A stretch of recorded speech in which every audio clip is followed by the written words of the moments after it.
The Pope is in Myanmar, the Asian country that has quickly become home to the world's fastest growing refugee crisis. And Francis, he's been warned, referring to the refugees as Rohingya could do more harm than good. Tonight, the pontiff's predicament, how to speak to those suffering without speaking their name.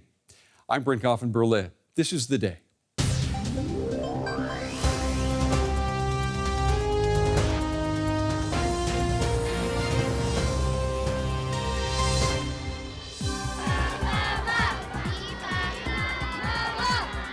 Cardinal himself personally requested him not to express this word because in this time of his visit, something unwanted consequence may happen.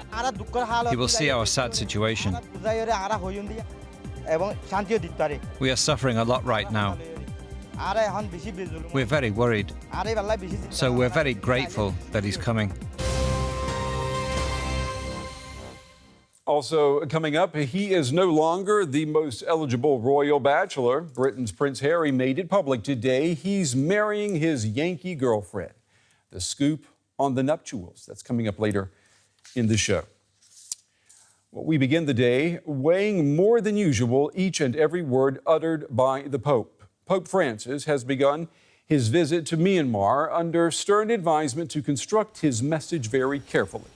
Francis is the first pope to visit Myanmar. Less than 1% of the country identifies as Catholic. Local Catholics are not expected to be the main focus of Pope Francis's statements.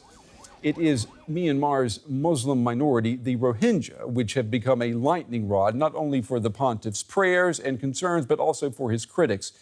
Now, some of those critics have advised Francis not to use the word Rohingya when he meets with Myanmar's leaders. Much of Myanmar's Buddhist majority population, they reject that term and they refuse to recognize the Rohingya as Myanmar citizens or as a separate ethnic group. The Rakhine State Muslims, now that is the preferred term, referring to the southern state in Myanmar where most Rohingyas have lived for centuries. Now, this past summer, more than 500,000 fled their homes for neighboring Bangladesh. Overnight, refugee camps turned into refugee cities of Rohingya who had escaped what the UN calls ethnic cleansing terror. So how will the pontiff speak to a people that he called persecuted brothers and sisters just a few months ago? Our coverage begins tonight in Myanmar's capital, Yangon. Papal souvenirs on sale in front of the St. Mary's Cathedral in Yangon. This is the Pope's first visit to Myanmar. Christians are a minority here, just like the Muslim Rohingya, who for months have been fleeing persecution in the country's west. It's a sensitive topic that threatens to overshadow the Pope's visit. We have so many conflicts in our country. I hope the Pope brings peace and strength for the Christian minority. He shouldn't bring up the Rohingya issue. That would just anger the Buddhist majority here. They don't want him to get involved. I think it's okay if he just makes a general reference to the situation and that everyone should have equal rights. Many Catholics are afraid of being discriminated against, just like the Rohingya.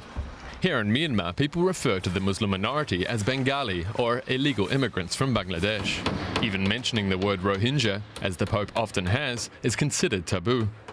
The Cardinal himself personally requested him not to express this word because in this time of his visit, something unwanted consequence may happen, so he will not speak. I suppose he's personally asked. Last week, Myanmar and Bangladesh signed an agreement stating that Rohingya refugees will soon be repatriated back to Myanmar. The details of the agreement, however, remain unclear. Advocacy groups for the Rohingya people say the agreement is too vague. The refugees' demand is there should be UN involvement and the involvement of some other third-party countries to guarantee them that they will get their citizenship, they will not be subject to persecution in the future.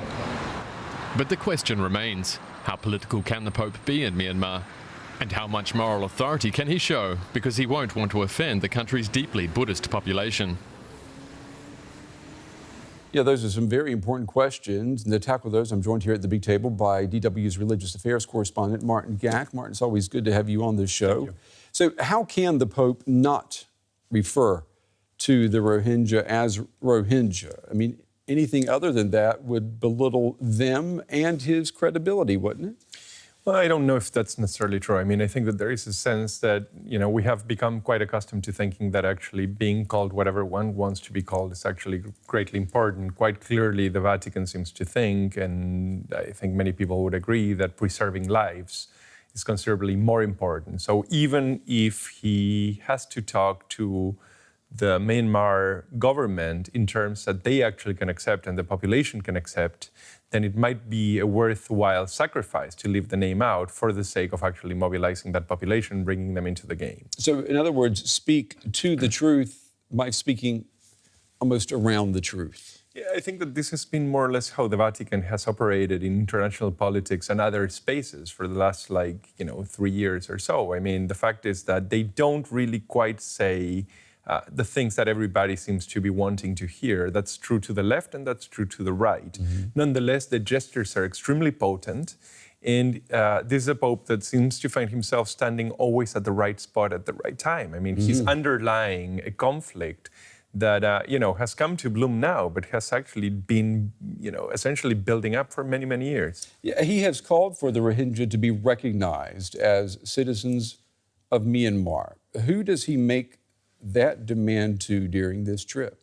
Well, I think that demand is really being placed on the international community. I tend to disagree with analysts that think that this is actually a debate being had between the Pope and the Vatican and the Myanmar government. I mean, this is of course absurd. I mean, the Catholic minority is extremely, extremely minute. And it has a colonial past. So, I mean, their relation with Catholicism to begin with is not a necessarily very strong one.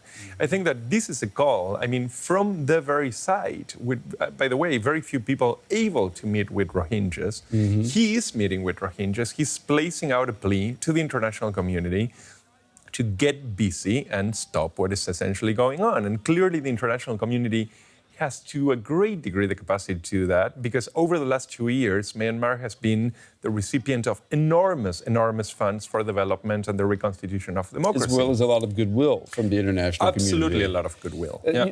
Myanmar is not a Christian country. The Pope's power there automatically limited.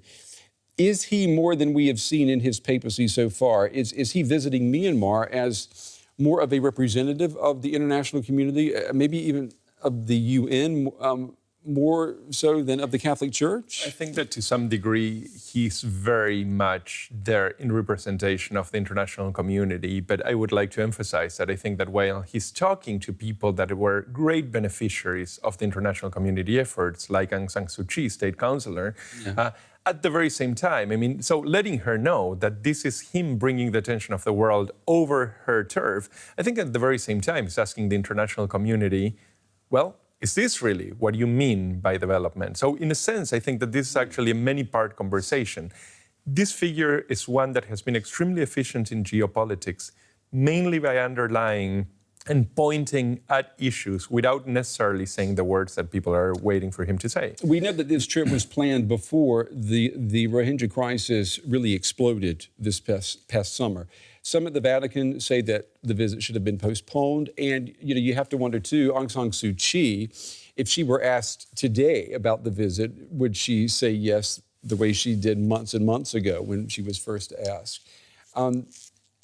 So are we seeing here laid bare for the entire world the limits of papal power with this trip? I don't think we necessarily are. I mean, I think that what we should reassess is what we mean by papal power and by what we mean by power in general. I mean, Aung San Suu Kyi is actually a very limited force. She might be the poster face for Myanmar, but she has no control whatsoever over the military. The military is not controlled by the civil government. Right. So I think that to some degree... Maybe she's welcoming his presence. And this is really the question, whether this is not a welcome aid to actually push the cause of democracy, where everybody else is taking the position. I mean, we have seen it for the last couple of years. Everything is just fine in Myanmar now. Mm-hmm. Well, the Rohingya crisis has been going on for several years. Right. Now what we have is really its explosion. Martin Gak, our religious affairs correspondent. As always, Martin, thank you very much. We appreciate your insights.